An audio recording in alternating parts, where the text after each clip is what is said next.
Before we start, tell us in the comments where you're watching from. What city? What country? We want to know how far this story reaches. Because this is a story about a weapon that slave catchers never feared. A simple wooden bow, a tool for hunting rabbits and deer, something children played with in the woods. But in the hands of someone who could barely see, someone who had learned to hunt by sound and shadow, someone who had 7 years to turn near blindness into an advantage. That simple bow became a weapon that terrified the Kentucky forests. This is the story of Thomas Carter. Age 8 when an overseer's whip destroyed most of his vision. Age 15 when his campaign began. Age 20 when it ended. 13 slave catchers dead, but not without cost. 3 misses that nearly got him killed. 2 years of failed attempts before his first success, and psychological scars that haunted him for 60 years. Over 300 enslaved people escaped to freedom through the corridor he created. And he was never caught, though he came within minutes of capture twice. They called him the Ghost Archer, the Shadow Hunter, the boy who shoots from darkness. But his real name was Thomas. And this is how a nearly blind boy with a bow brought terror to the men who hunted his people, paid the price in ways that broke him, and became a hero despite never wanting to kill anyone. 13 men. That's how many slave catchers died in the forests of Kentucky between March 1853 and November 1858, 5 years before the Civil War began. 13 men who made their living hunting human beings who had escaped slavery. 13 men who owned bloodhounds and rifles and chains.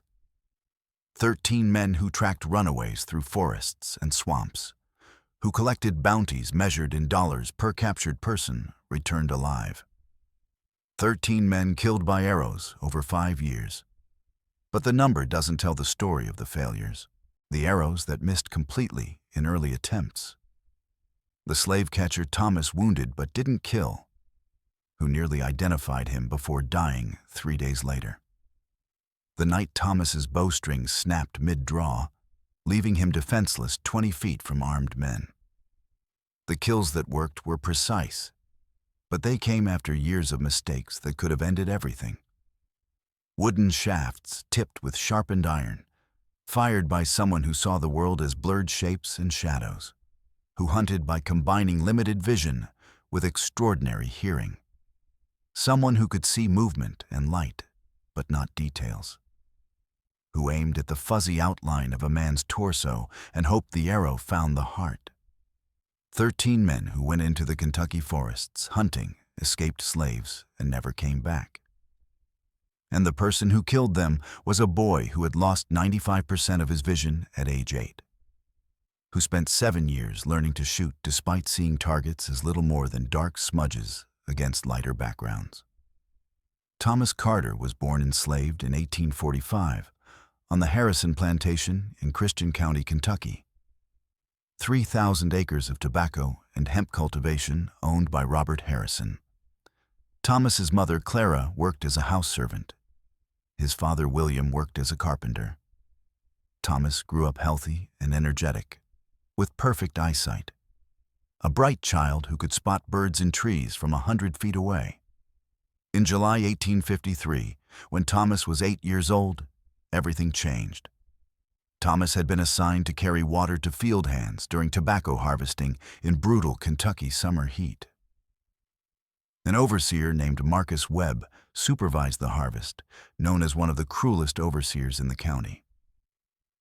On July 14th, Thomas was bringing water when he stumbled on a root and fell, spilling the bucket. Webb called him over. Thomas's father, William, was nearby repairing a wagon.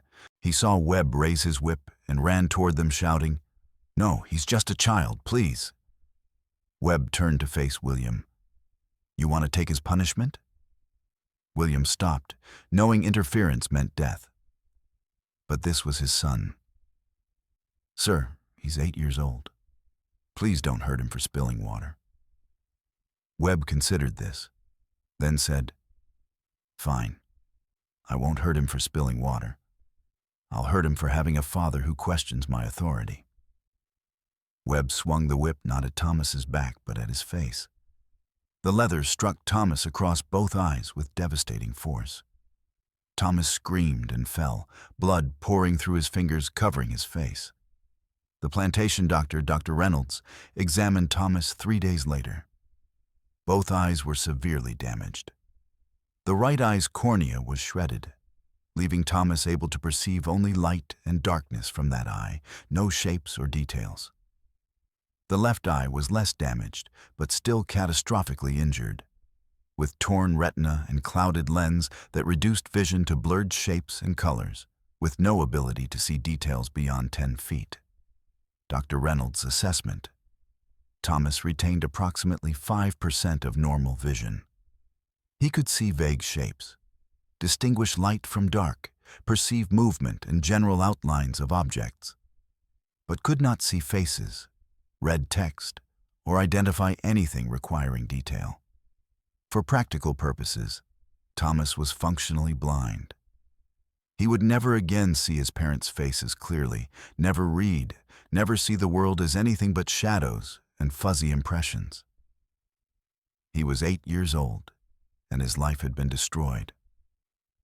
Marcus Webb faced no consequences. The incident was recorded as Thomas Carter vision damage due to accident with whip. After 2 weeks, Thomas's bandages were removed. His right eye was whitish and sightless. His left eye looked almost normal, but saw the world as if looking through thick fog. Everything was blurred, indistinct, shadows moving against lighter backgrounds. He could navigate by seeing obstacles as dark shapes, but couldn't identify what they were without touching them. His father, William, proposed to Harrison that Thomas could work simple tasks. Harrison agreed because William's carpentry was valuable. Thomas was assigned to gardens, pulling weeds and collecting vegetables by feel. Something unexpected happened during recovery. As Thomas's brain adapted to severe vision loss, his other senses compensated dramatically. Within months, he could identify people by footsteps from 30 feet. He could hear conversations happening 70 yards distant. He could detect temperature changes indicating walls nearby. His remaining vision, limited as it was, became more useful as his brain learned to extract maximum information from minimal visual input. He could see a person as a dark blur against lighter background and estimate their position and movement, even if he couldn't see their face. William noticed this and began teaching Thomas skills for someone with severe vision impairment. Most importantly, William taught Thomas to hunt by combining limited vision with sound. William had learned bow hunting as a child and believed teaching Thomas would give him purpose. They started with a simple bow and arrows with fire-hardened points. At first, it seemed impossible. How could someone who saw the world as shadows aim a bow? But William taught Thomas to use what vision he had combined with sound. Thomas could see a target as a dark shape if it contrasted with the background. He couldn't see details, but he could see that something was there. Roughly where it was, and approximately how big. Combined with hearing the target's movement and position, Thomas developed a hybrid hunting technique. Use ears to locate precisely. Use limited vision to confirm target position as fuzzy shape. Aim at the center of the blur and shoot. The first 1,000 shots missed completely. Thomas would hear where something was, but his blurred vision couldn't confirm it. Or he'd see a shape but misjudge distance. But Thomas was patient. By age 10, 2 years after being blinded, he could hit stationary targets at 15 feet that he could see as dark shapes against lighter backgrounds. By age 11, he could hit them at 25 feet. By age 12, in 1857, something extraordinary happened. Thomas was hunting in forest at twilight, when his limited vision worked best because contrasts were strongest. He heard a rabbit 40 feet away and saw it as a small dark shape moving against the lighter ground. He drew his bow, aimed at the blurry shape, calculated movement by sound, led the target by instinct, and loosed an arrow. The arrow struck the rabbit, killing it. Thomas had just killed a moving target at 40 feet while seeing it only as a shadow. He stood there understanding. His severe vision impairment wasn't just disability. Combined with enhanced hearing, it was an advantage in low-light conditions where normal-sighted people struggled. He could hunt at dusk and dawn when others couldn't see clearly, but he could still detect shapes and had sound to guide him. Thomas was 12 years old.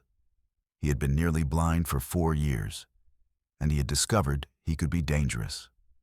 Over the next 3 years, from age 12 to 15, Thomas became highly skilled at hunting in conditions others found impossible. But he wasn't supernatural. He missed frequently. Of every 10 shots at moving targets, he hit perhaps 3 or 4. Stationary targets were easier, maybe 6 and 10. He learned his limitations. Beyond 50 feet, targets became too blurred to aim at reliably.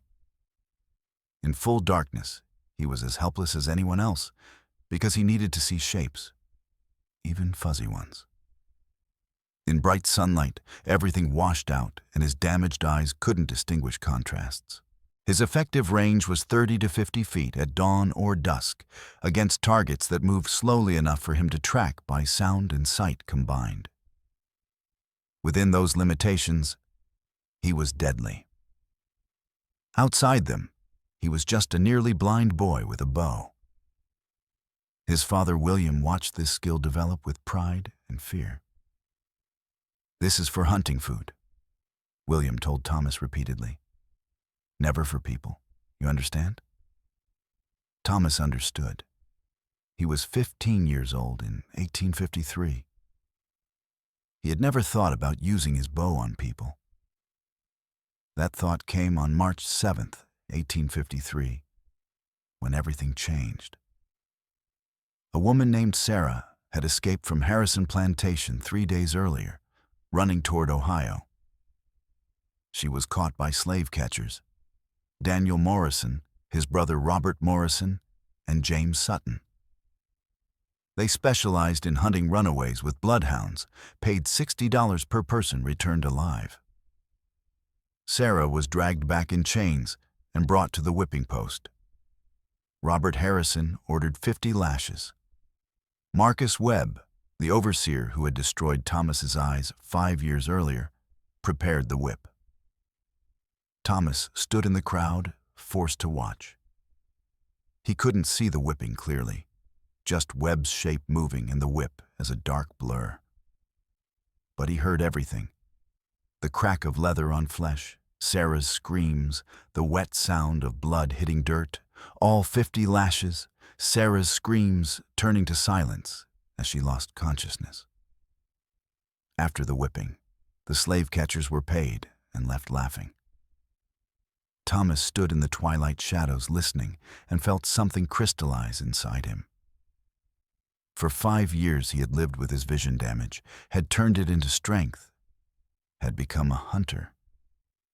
And for what? To hunt rabbits while people like Sarah were hunted and beaten nearly to death for wanting freedom? While Marcus Webb destroyed children's eyes and faced no consequences? Thomas made a decision. He would use his skill, not for hunting food, for hunting slave catchers, the men who made escape impossible, the men who dragged people back for $60. Those men could be killed. And Thomas might be the only person who could kill them without being caught, because he could kill at dusk and dawn, when normal-sighted people struggled, but he could still see shapes and had sound to guide him precisely. The first year after that decision, Thomas did not kill anyone. This was preparation, but also fear. Thomas wasn't a killer. The thought of shooting a human being terrified him. But the memory of Sarah's screams and Webb's casual cruelty overcame the fear gradually. Thomas spent that year gathering intelligence through his father's contacts with enslaved people on other plantations. He learned slave catchers' patterns. They worked mostly at night when runaways traveled, used bloodhounds to track scent, traveled in small groups, followed predictable routes toward the Ohio River. Most critically, slave catchers were vulnerable when spread out searching forest terrain at dusk. The exact time when Thomas's limited vision worked best combined with his hearing. While gathering intelligence, Thomas trained obsessively. Every evening at dusk, he would practice shooting in low-light conditions that matched when he'd need to kill. He learned his accuracy rate. At 30 feet against stationary targets in twilight, he hit 7 out of 10 shots. At 40 feet, 5 out of 10. At 50 feet, 3 out of 10. Beyond 50 feet, his vision was too blurred to aim reliably, and he hit maybe 1 in 10. He learned that moving targets were harder. He hit perhaps 4 in 10 at 30 feet, 2 in 10 at 40 feet. These weren't supernatural numbers. They meant that killing a slave catcher would require getting close, waiting for ideal conditions, and accepting that he might miss and be killed. He practiced until his arms ached, shooting thousands of arrows, not because practice made him perfect, but because practice increased his odds from impossible to merely dangerous. By March 1854, 1 year after his decision, Thomas was ready to attempt his first kill. He had identified Daniel Morrison as the target, one of the 3 who had captured Sarah. Morrison operated primarily in Christian County. Through plantation networks, Thomas learned that a man named Isaac had escaped, and Morrison was searching forests alone with bloodhounds. This was Thomas's opportunity, but everything that could go wrong did go wrong. On March 27, 1854, Thomas positioned himself near a creek at dusk. He climbed into a tree and waited. At 7 p.m., Morrison appeared as a blurred dark shape moving through lighter forest, his bloodhounds baying. Morrison stopped near the creek, perhaps 40 feet from Thomas's tree. Thomas could see Morrison as a fuzzy outline, could hear him breathing heavily.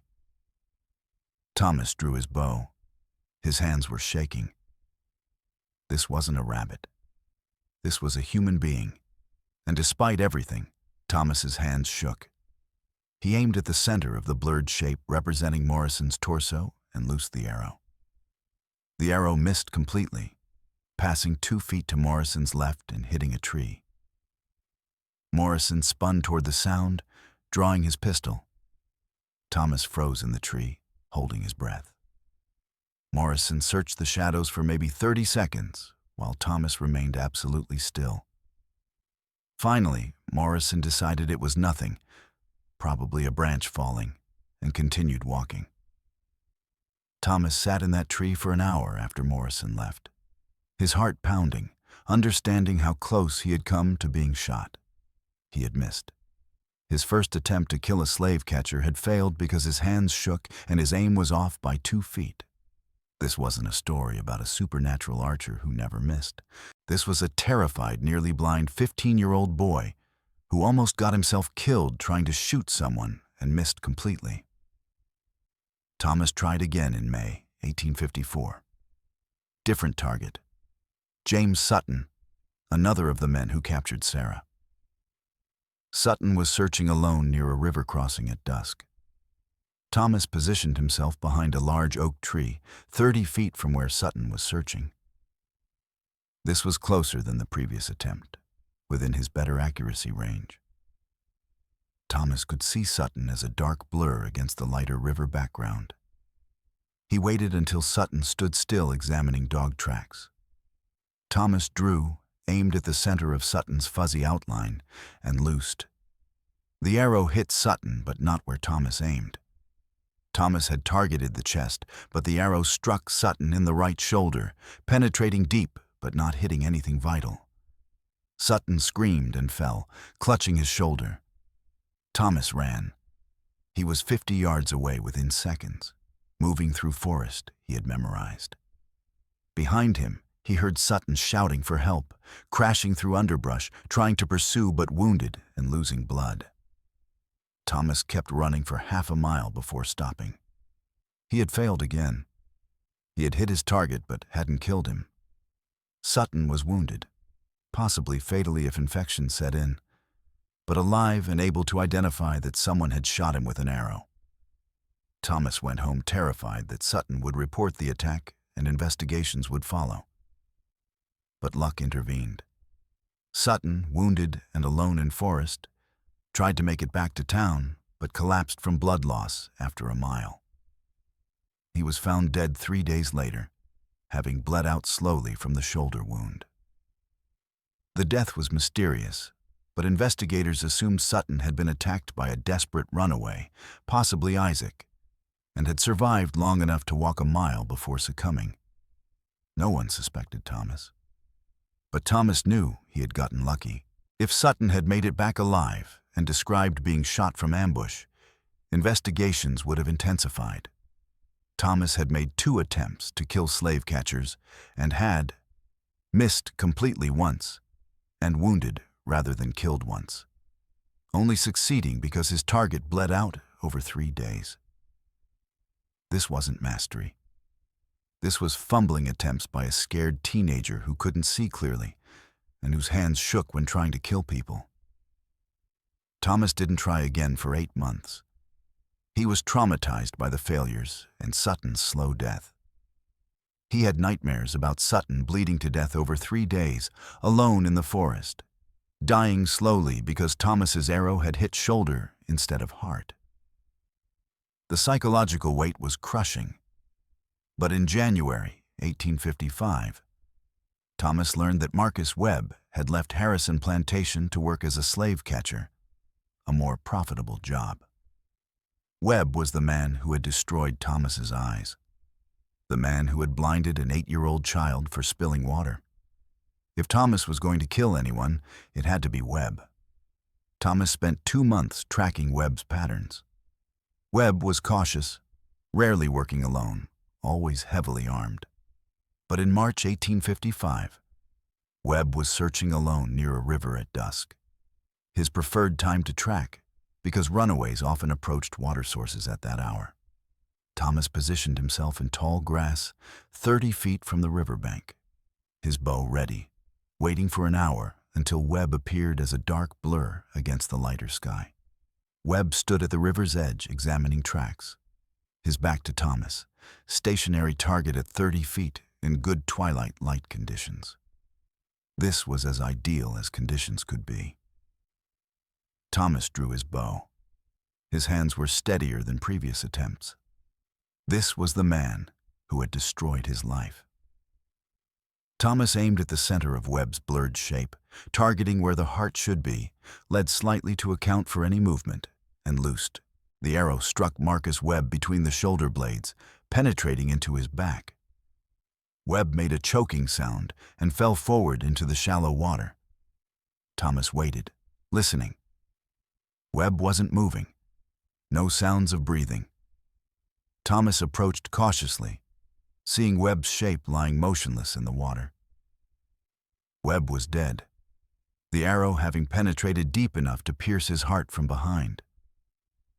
Thomas's 3rd attempt to kill a slave catcher had finally succeeded, but only because conditions were perfect. Stationary target, close range, good light, back turned. Thomas stood over Webb's body and felt nothing. No satisfaction, no revenge fulfilled, just emptiness and nausea. He had killed a human being. Justified or not, he had ended a life, and the weight of that hit him immediately. He walked away from Webb's body and vomited behind a tree. Webb's body was found the next morning. Investigation concluded he'd been killed by a runaway, possibly using a makeshift bow. No one suspected Thomas, because a nearly blind boy killing an armed man seemed impossible. But Thomas knew the truth. He had succeeded only because of luck and perfect conditions. The kills that followed over the next 3.5 years, from March 1855 to November 1858, came slowly and with continued failures. Kill 2. Daniel Morrison, September 1855. Thomas's fourth attempt on Morrison, after 3 previous failures, where Morrison either didn't appear or appeared in conditions too dark or bright for Thomas to see clearly. Finally succeeded by ambushing Morrison at dawn when Morrison was examining a campfire site. Arrow through the back at 25 feet. Kill 3.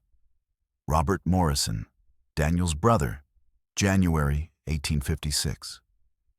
Killed while separated from his group searching at dusk. Arrow through throat at 30 feet. But this kill was preceded by 2 failed attempts in October and November 1855, when Robert had been too far away or moving too quickly for Thomas to hit reliably. The pattern repeated. Multiple failed attempts for every successful kill. Long gaps between kills while Thomas waited for ideal conditions. Kill 4.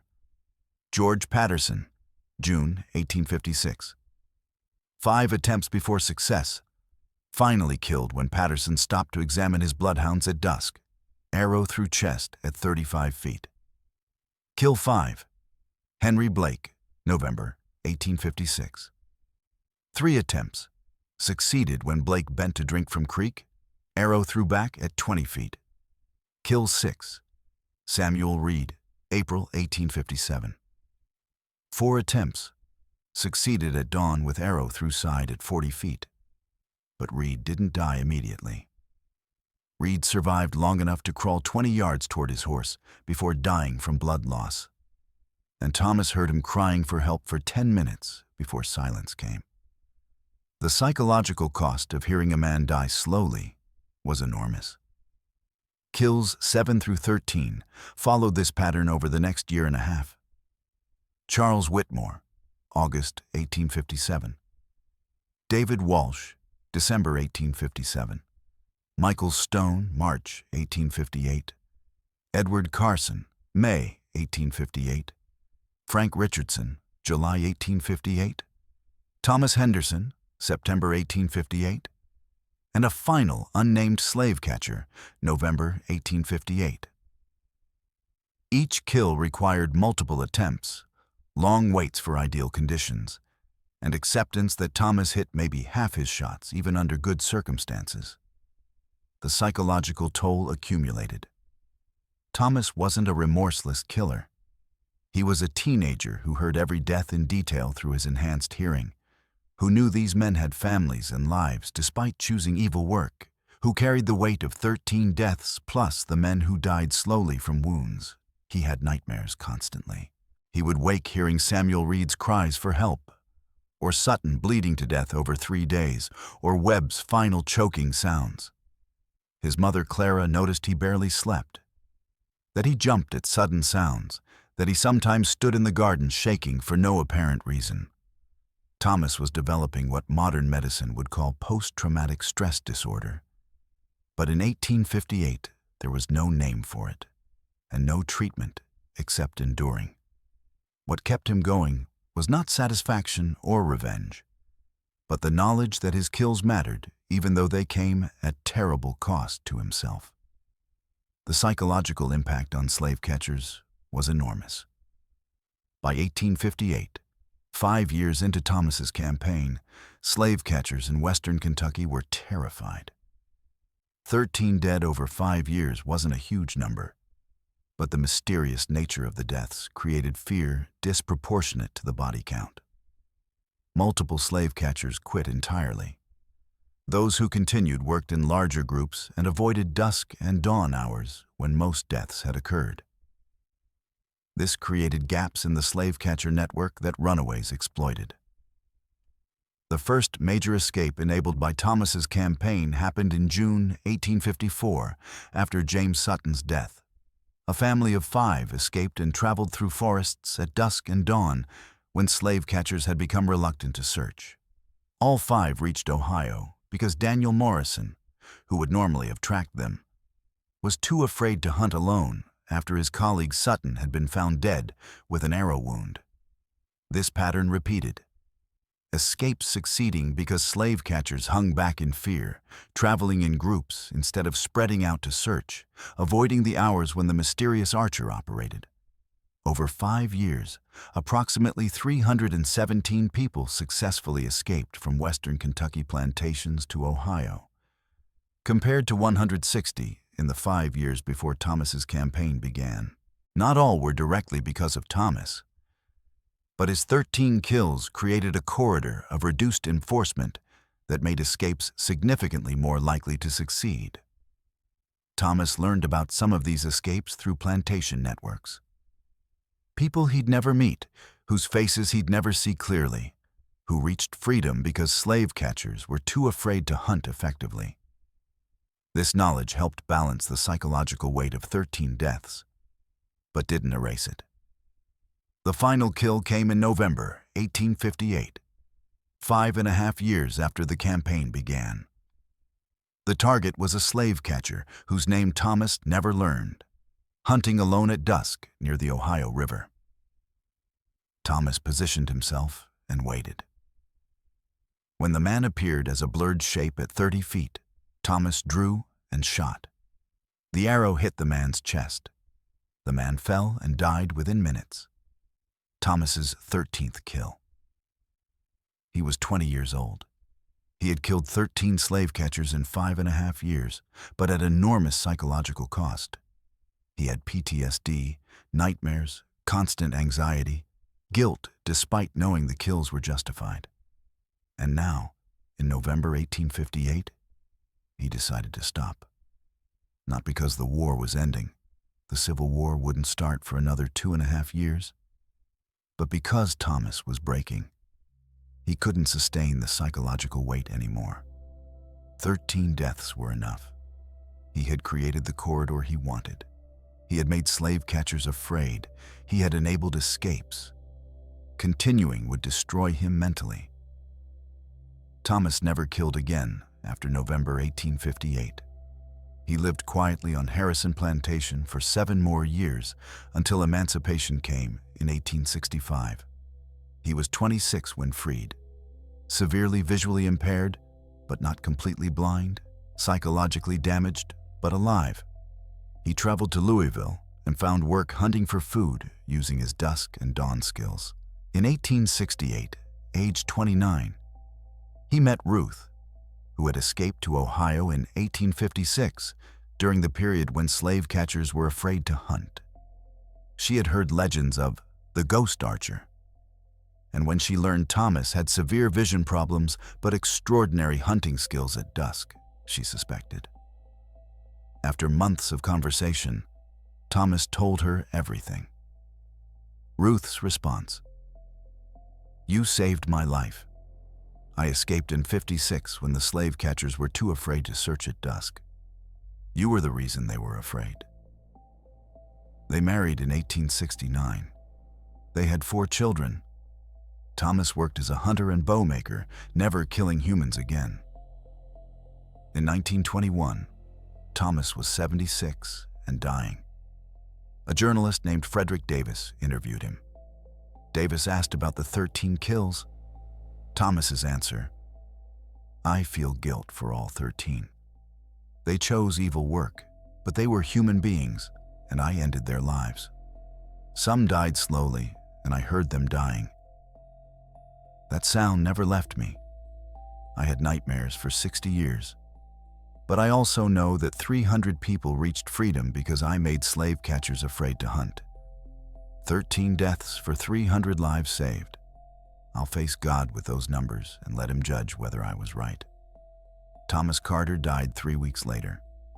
His grave reads simply, Thomas Carter, 1845-1921. He lived free. 13 men. That's how many slave catchers died in the forests of Kentucky between November 1853 and April 1858. 13 men who made their living hunting human beings who had escaped slavery. 13 men who owned bloodhounds and rifles and chains.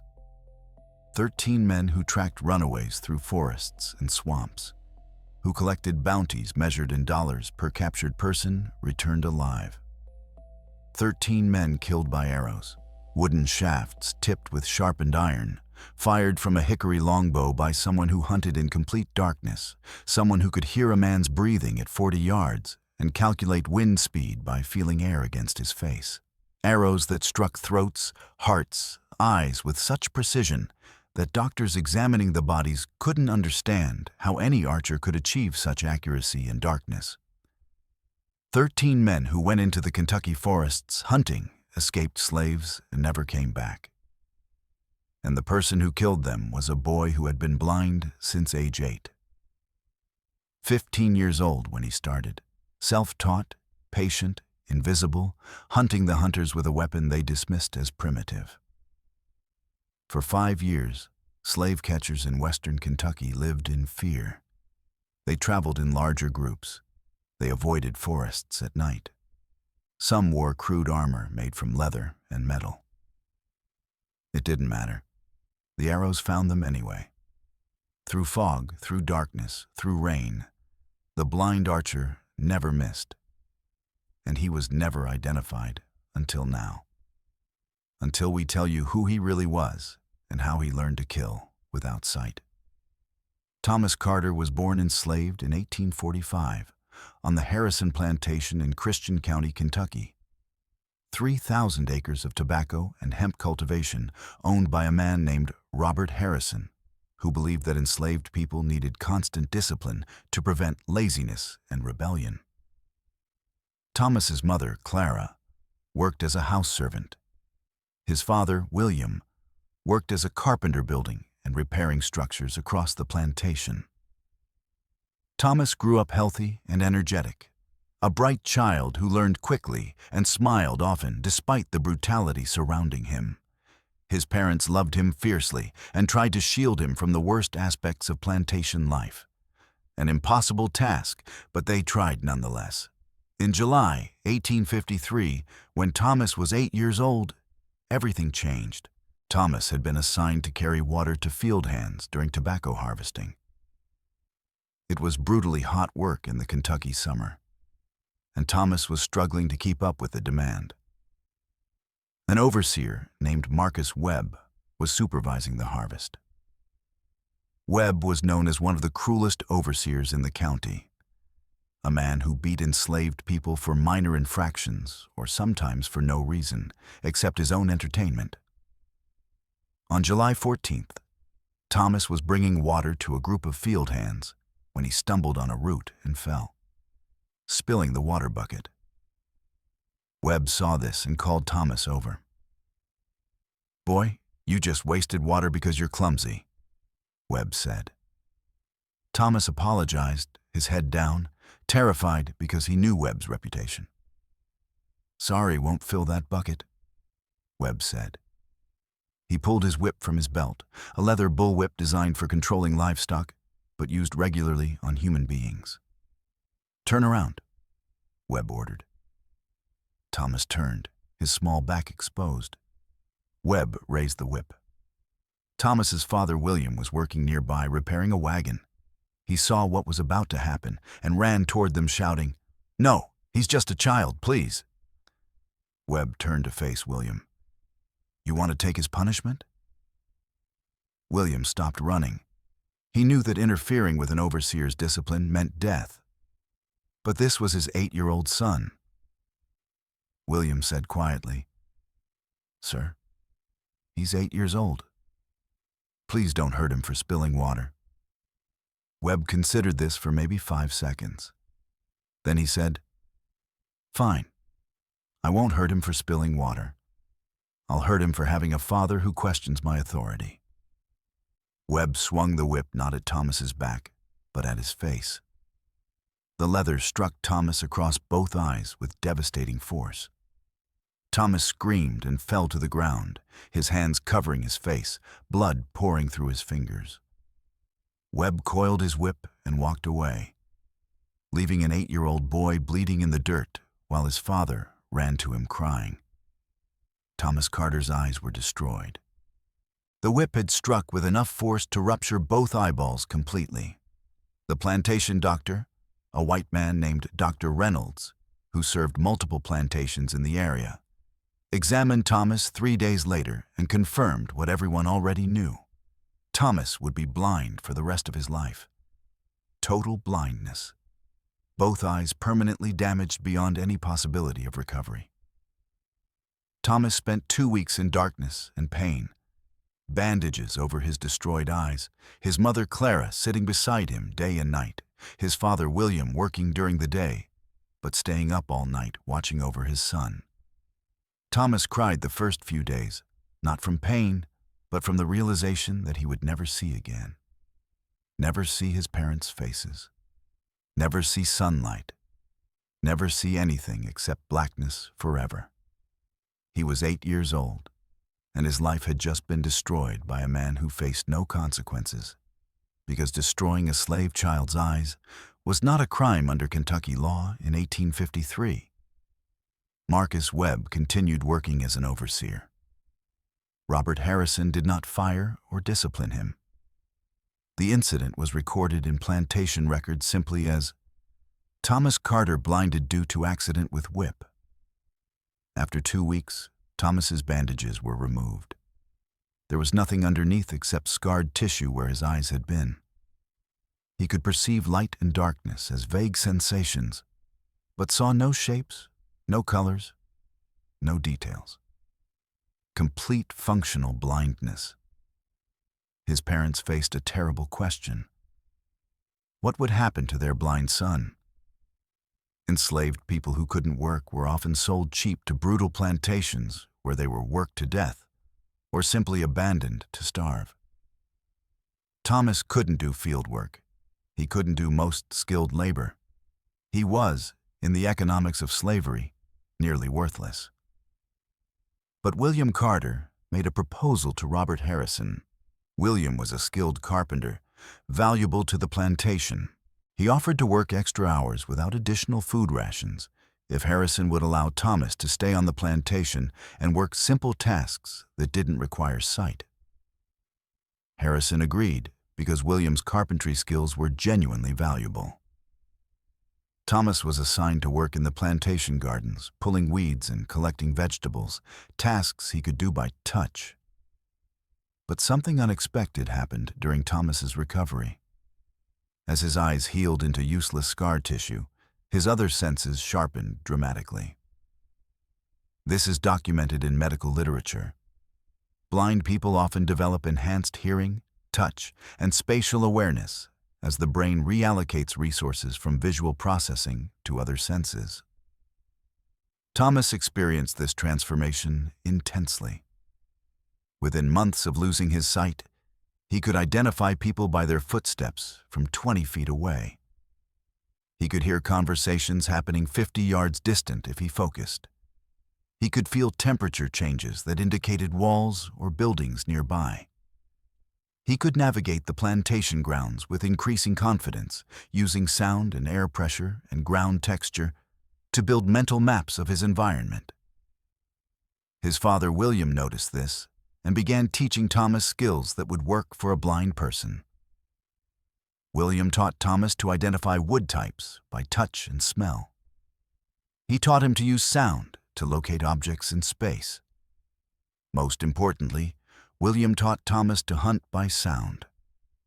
William had learned bow hunting as a child from his own father, and he believed that teaching Thomas to hunt would give the boy purpose and skill and something to take pride in despite his blindness. They started with a simple bow, a piece of curved oak with a leather string, and arrows made from straight branches with fire-hardened points. William would take Thomas into the forest on Sundays, the one day enslaved people had a few hours of freedom, and teach him to shoot. At first, it seemed impossible. How could a blind person aim a bow? But William taught Thomas to aim by sound. He would place a target, a piece of wood or a clay pot, and tell Thomas to listen. Then William would tap the target with a stick. Thomas would hear the tapping, calculate the direction and distance by sound alone, and loose an arrow. The first 100 shots missed completely. But Thomas was patient and determined. He had nothing but time and darkness and the desperate need to prove he could do something, anything, despite his blindness. By age 10, 2 years after being blinded, Thomas could hit a stationary target at 20 feet if someone tapped it to give him audio location. By age 11, he could hit targets at 30 feet without anyone tapping them, just by having someone describe where they were and using his memory of the space. By age 12, in 1857, something extraordinary happened. Thomas was hunting alone in the forest, which his father now allowed because Thomas navigated woodland terrain better than many sighted people. Thomas heard a rabbit moving through underbrush 40 feet away. He couldn't see the rabbit, obviously, but he could hear it. The rustle of leaves, the slight scraping of claws on bark, the pattern of movement. Thomas drew his bow, aimed by sound alone, calculated the rabbit's position and movement trajectory, led the target by instinct, and loosed an arrow. The arrow struck the rabbit through the chest, killing it instantly. Thomas had just killed a moving target at 40 feet while completely blind, using only his hearing. He stood there in the forest, holding his bow, feeling the dead rabbit with his hands to confirm the hit, and understood something profound. His blindness was not just a disability. In certain contexts, it was an advantage. He could hunt in complete darkness, where sighted people were helpless. He could shoot in conditions where others couldn't see targets. And he had just demonstrated accuracy that would be impossible for most sighted archers. Thomas was 12 years old. He had been blind for 4 years, and he had just discovered he was a weapon. Over the next 3 years, from age 12 to 15, Thomas became the most skilled archer in the county, blind or sighted. He hunted constantly, bringing back rabbits, squirrels, deer, wild turkeys. He developed techniques that compensated for lack of vision. He learned to calculate distance by sound reflection, listening to how his voice or a tossed stone echoed off objects. He learned to detect movement by changes in ambient sound, hearing when something blocked or redirected wind. He learned to sense humans at extraordinary distances, detecting breathing, heartbeat, footsteps that others couldn't perceive. His accuracy became supernatural. By age 14, he could hit a rabbit at 50 feet in complete darkness. By age 15, in 1860, he could hit a target the size of a man's head at 70 feet without any light whatsoever. His father, William, watched this skill develop with pride and growing fear. Pride that his blind son had become extraordinary. Fear about what that skill might be used for. "This is for hunting food," William told Thomas again and again. "Never for people. Never. You use this on a white man, they'll kill everyone on this plantation. You understand?" Thomas understood. He was 15 years old in 1860. He had never thought about using his bow on people. Not yet. That thought would come 3 months later on a November night when everything changed. November 3rd, 1860. Thomas was 15 years old. His father, William, was 42. They were in their cabin at night when they heard commotion outside. Shouting, dogs barking, men running. Thomas and William went outside to find chaos. A woman named Sarah had escaped from the Harrison plantation 3 days earlier, running toward Ohio and freedom. She had been caught by slave catchers just outside the plantation and was being brought back. The slave catchers were 3 men: Daniel Morrison, his brother Robert Morrison, and a man named James Sutton. They specialized in hunting runaways, owning a pack of bloodhounds trained to track human scent. They were paid $60 per person returned alive. Sarah was being dragged back in chains, crying, begging for mercy. The slave catchers brought her to the center of the plantation where a whipping post stood. Robert Harrison, the plantation owner, came out to oversee the punishment. Marcus Webb, the overseer who had blinded Thomas 7 years earlier, prepared the whip. Sarah was chained to the post. Harrison announced that she would receive 50 lashes as punishment for escape attempt and as warning to others. Webb began whipping. Thomas stood in the crowd of enslaved people forced to watch. He couldn't see the whipping, but he could hear it. The crack of leather on flesh, Sarah's screams, the wet sound of blood hitting dirt. He heard all 50 lashes. He heard Sarah's screams turn to whimpers, turn to silence as she lost consciousness. He heard Marcus Webb's breathing, heavy and excited, enjoying the violence. After the whipping, Sarah was cut down and dragged to the slave hospital, barely alive. The slave catchers were paid their $60 and left, laughing about how easy the capture had been. Thomas stood in the darkness of his blindness, listening to all of this, and felt something crystallize inside him. For 7 years he had lived with his blindness, had turned it into strength, had become an archer despite impossible odds. And for what? To hunt rabbits while people like Sarah were hunted like animals and beaten nearly to death for wanting freedom? To live peacefully while men like Marcus Webb destroyed children's eyes and faced no consequences? Thomas made a decision that night. He would use his skill, not for hunting food, for hunting slave catchers, the men who made escape impossible, the men who dragged people back to brutality for $60. Those men could be killed.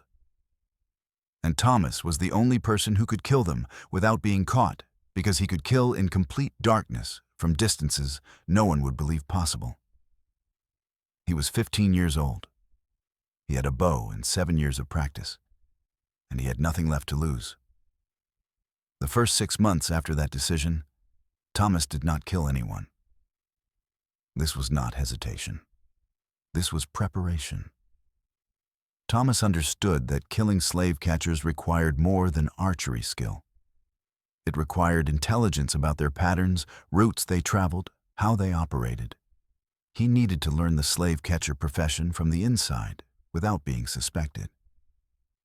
Thomas's father, William, helped, though William didn't know what Thomas was planning. William had contacts with enslaved people on neighboring plantations through his carpentry work. He would hear about escape attempts, about which slave catchers were operating in the area, about routes escapees took toward Ohio. William shared this information with Thomas, thinking it would help Thomas avoid slave catchers while hunting. Actually, Thomas was mapping the slave catcher operation. Over 6 months, Thomas learned that slave catchers worked mostly at night when runaways traveled. They used bloodhounds to track scent. They traveled in small groups, usually 2 to 4 men. They carried rifles and pistols, but rarely used them because dead runaways weren't worth bounty money. They followed predictable routes along known escape paths toward the Ohio River. Most critically, Thomas learned that slave catchers were most vulnerable when spread out searching forest terrain at night. They would separate to cover more ground, communicating by shouting to each other. This gave Thomas his opportunity. Isolated men in darkness, their exact positions revealed by their own voices. While gathering intelligence, Thomas continued training with obsessive intensity. Every night, he would go into the forest and practice shooting in complete darkness. He developed new techniques specifically for hunting humans. He learned to shoot while lying prone, minimizing his profile. He learned to shoot and immediately move to a different position before the target could locate him by arrow trajectory. He learned to make his own arrows with iron tips scavenged from plantation workshops. Tips that could penetrate human flesh and bone far better than fire-hardened wood. He learned to calculate human height and vital organ locations, memorizing anatomy so he could target hearts, throats, major arteries without seeing them. Most importantly, he practiced shooting at sounds that simulated human targets. He would have his father, William, walk through the forest, making natural human noises, breathing, footsteps, occasional words. Thomas would track William by sound and loose arrows that came within inches of hitting him. This terrified William, but proved Thomas's capability. By April 1861, 6 months after his decision, Thomas was ready. He had identified his first target, Daniel Morrison, one of the 3 slave catchers who had captured Sarah. Morrison lived near the Kentucky-Tennessee border and operated primarily in Christian County. He was known for brutality toward captured runaways. His brother Robert often worked with him, but sometimes Daniel worked alone, especially on smaller jobs. Thomas learned through plantation networks that a man named Isaac had escaped from a neighboring plantation in late April and was heading north toward the Ohio River. Daniel Morrison had been hired to track him down. Morrison was searching the forests alone with his bloodhounds. This was Thomas's opportunity.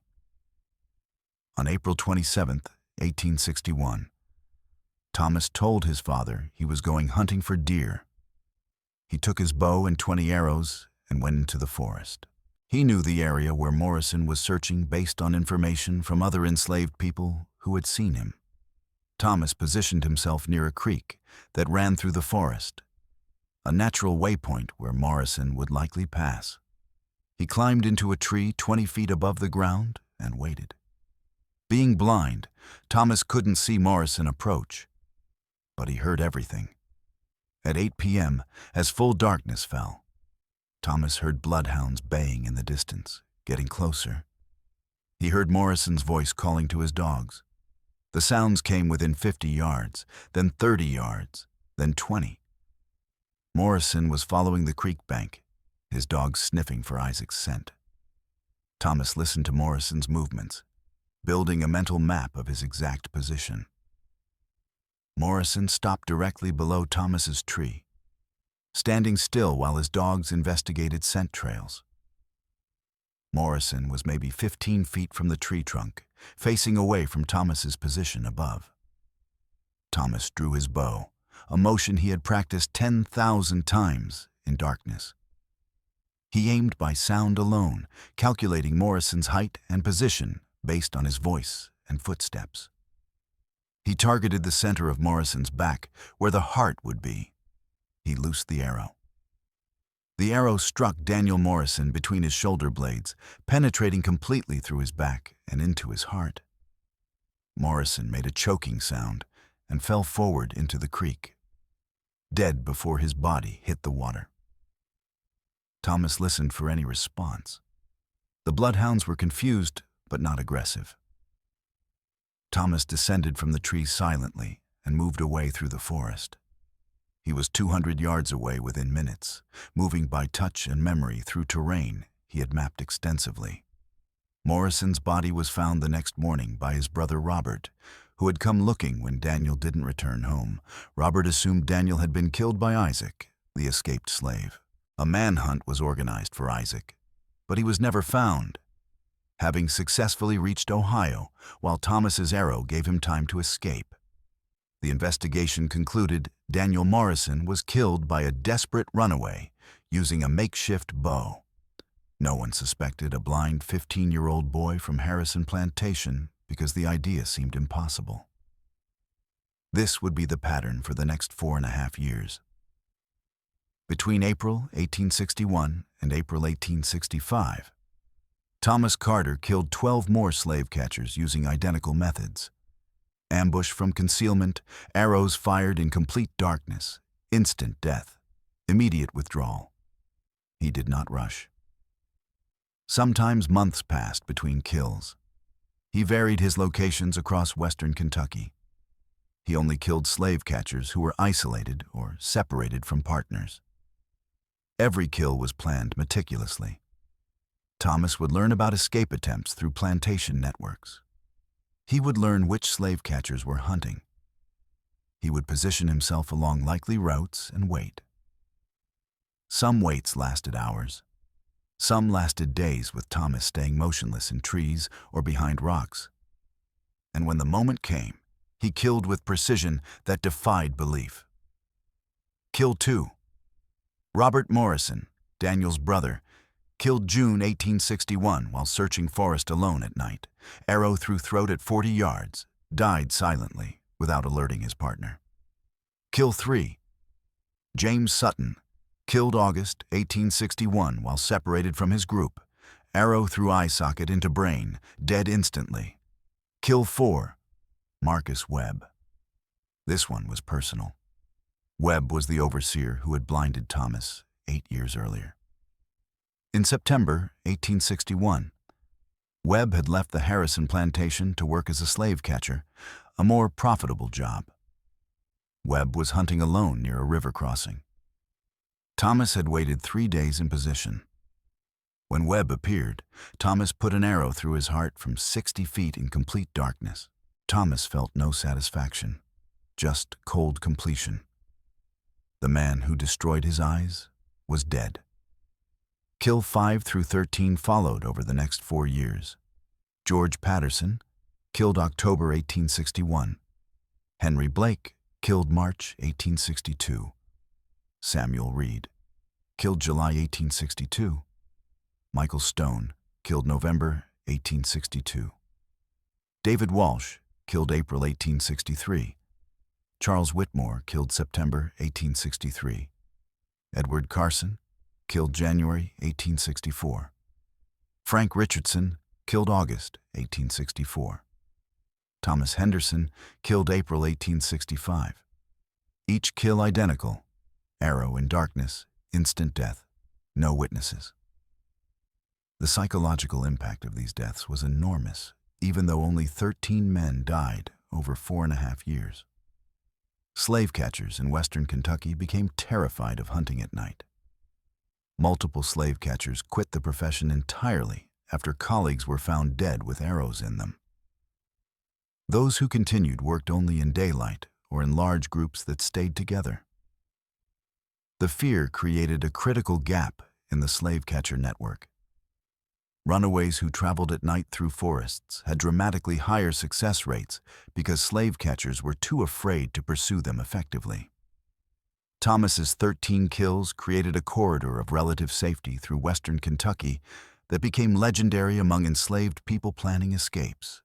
The stories of successful escapes enabled by Thomas's arrows became part of the Underground Railroad's oral history, passed from plantation to plantation in whispers and coded songs. The first major escape enabled by Thomas's campaign happened in June 1861, 2 months after he killed Daniel Morrison. A family of 5, parents Isaac and Hannah with 3 children aged 12, 9, and 6, escaped from a plantation 30 miles from Harrison's.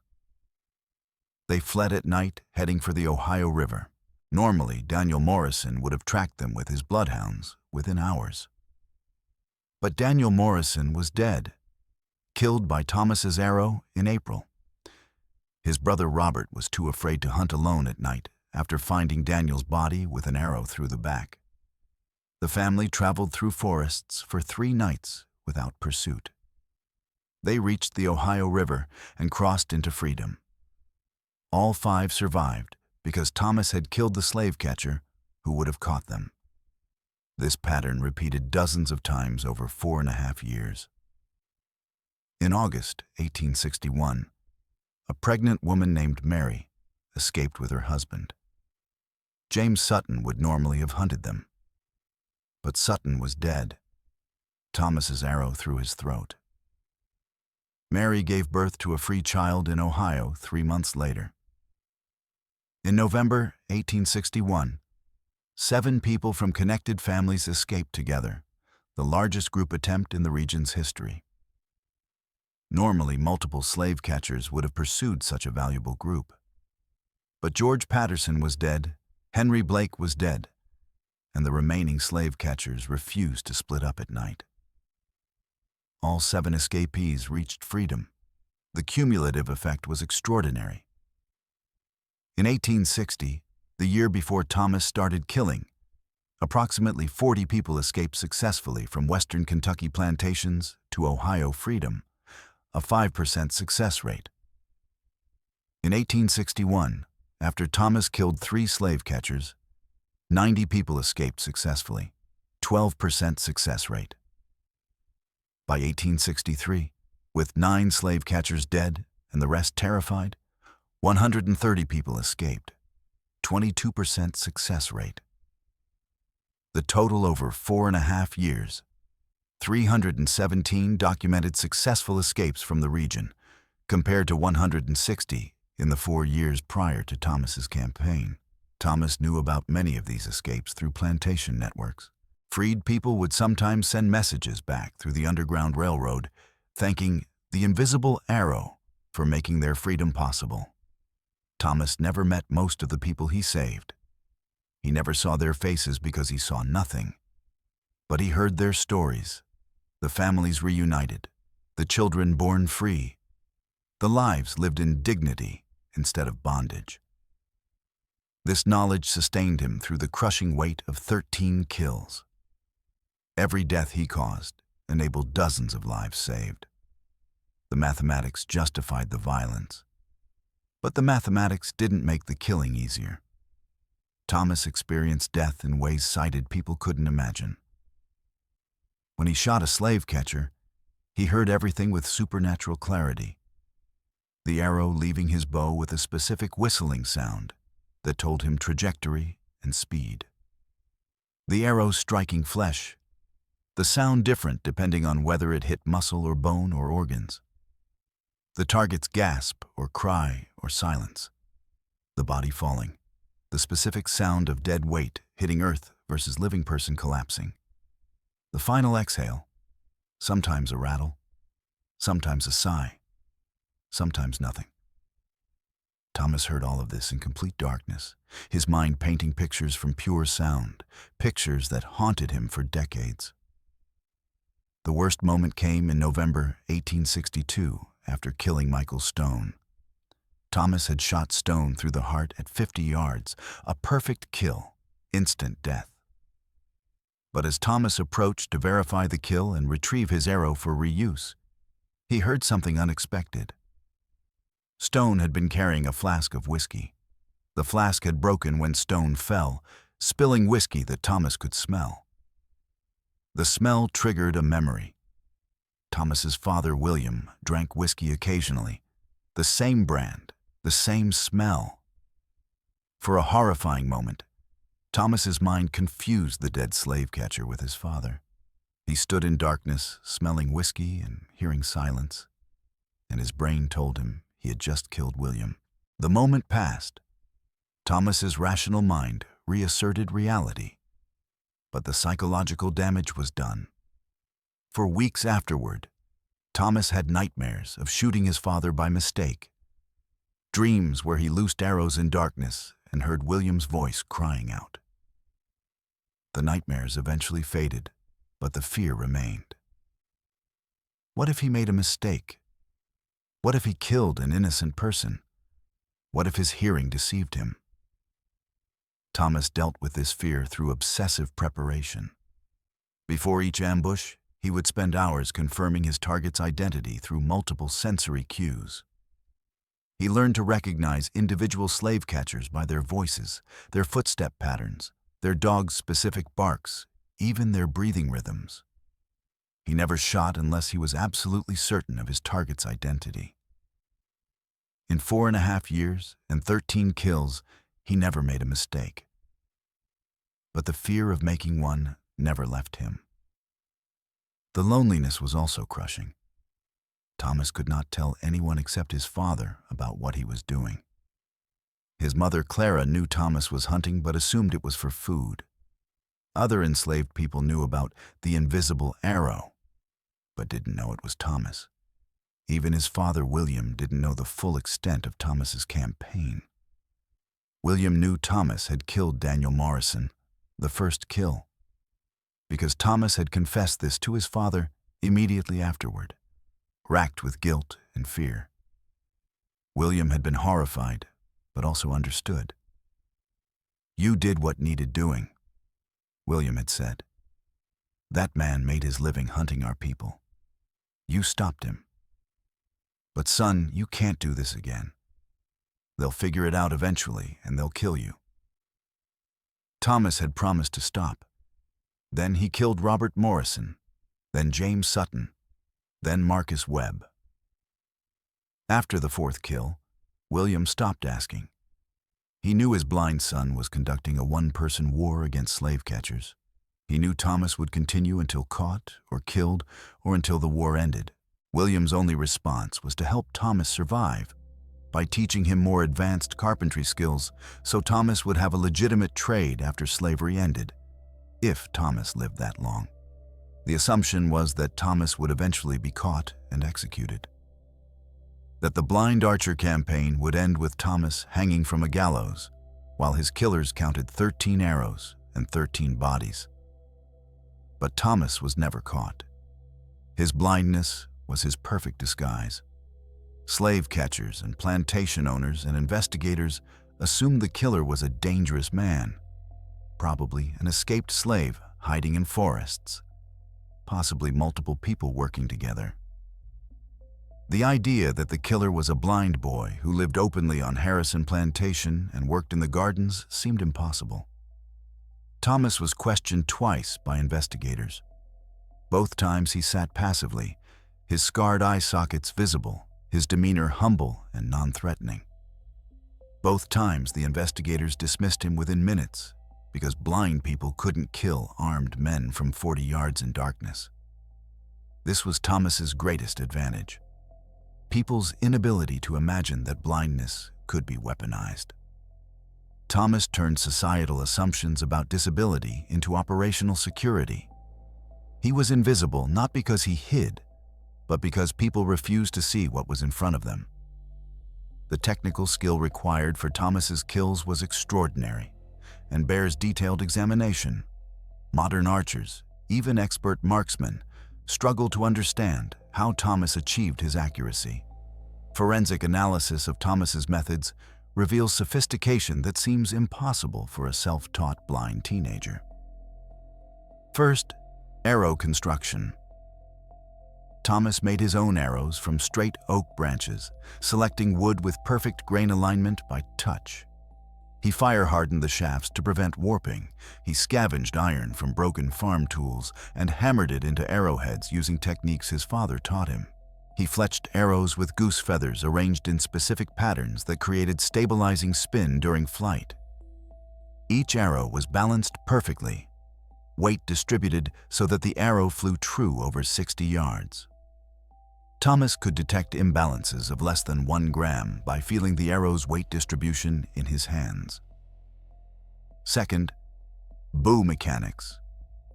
Thomas used a hickory longbow he and his father built together, carved from a single piece of aged wood, shaped to achieve 70 pounds of draw weight. This was enormous force, enough to drive arrows through bone at 40 yards. Achieving 70 pounds draw weight while maintaining aim required extraordinary upper body strength that Thomas developed through thousands of practice draws. Third, sound triangulation. Thomas calculated target position using multiple audio cues simultaneously. Footsteps giving location and movement direction. Breathing giving exact position of head and chest. Voice giving height confirmation.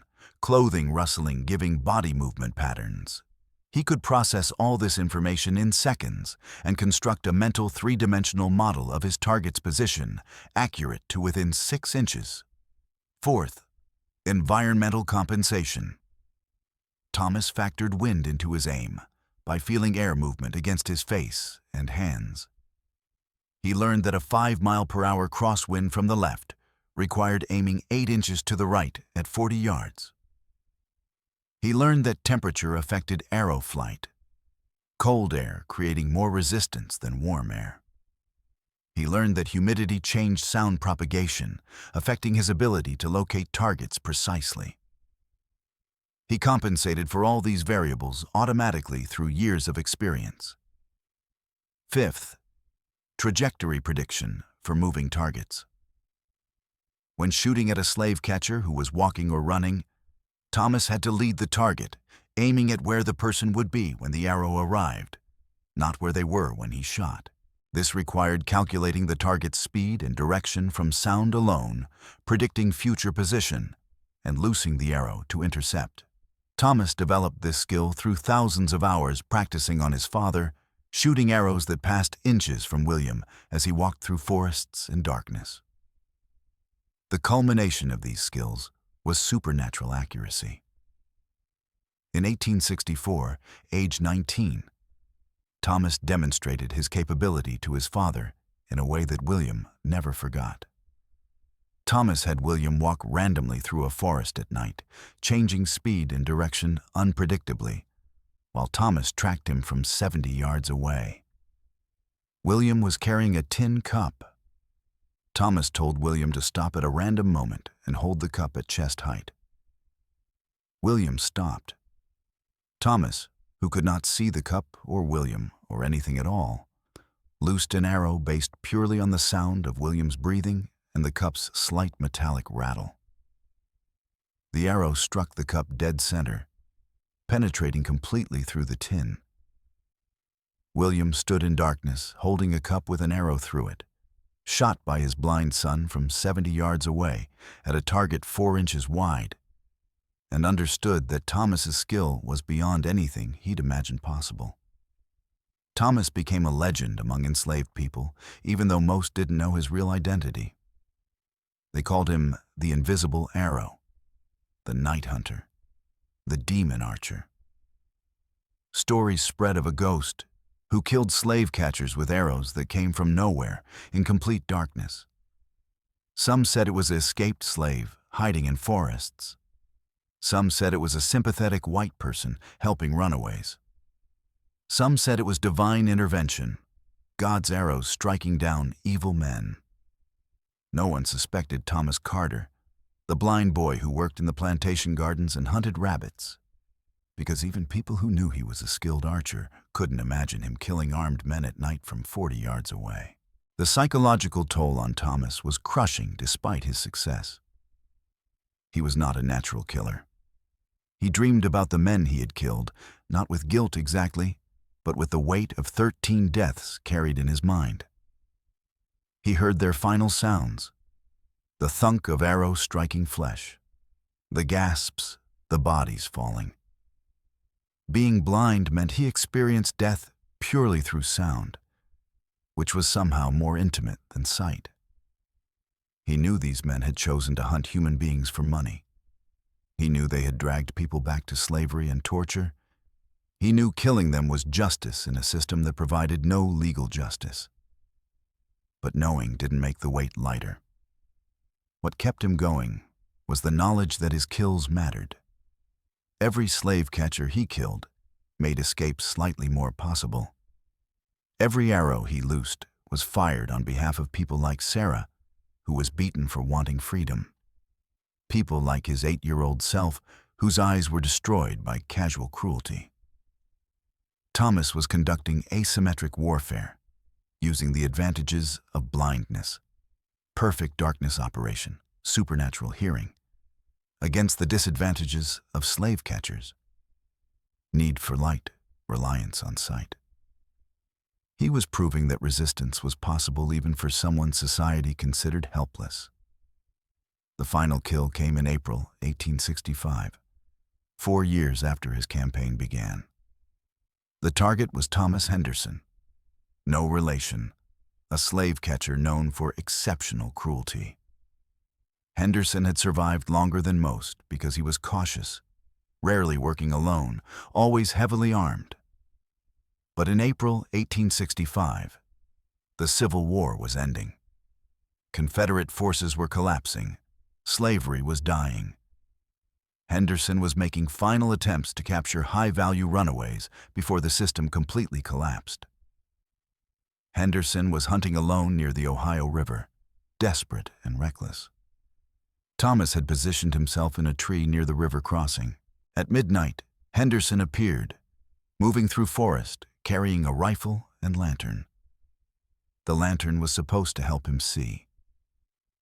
Actually, it made him a perfect target, the light announcing his exact position while blinding him to anything outside the lantern's glow. Thomas drew his bow. He listened to Henderson's footsteps, his breathing, calculated his position. He aimed at the sound of Henderson's heart beating, a sound Thomas had learned to detect at close range. He loosed the arrow. The arrow struck Henderson in the heart. Henderson fell dead, his lantern falling and extinguishing. Thomas descended from his tree and walked away. This was his 13th kill. He was 20 years old. He had killed 13 slave catchers in 4.5 years and was never caught. And now, in April 1865, the war was ending, and slavery was ending, and Thomas's campaign was ending. 1 week later, Confederate General Robert E. Lee surrendered at Appomattox. By December, the 13th Amendment was ratified, ending slavery across the United States. Thomas Carter was free.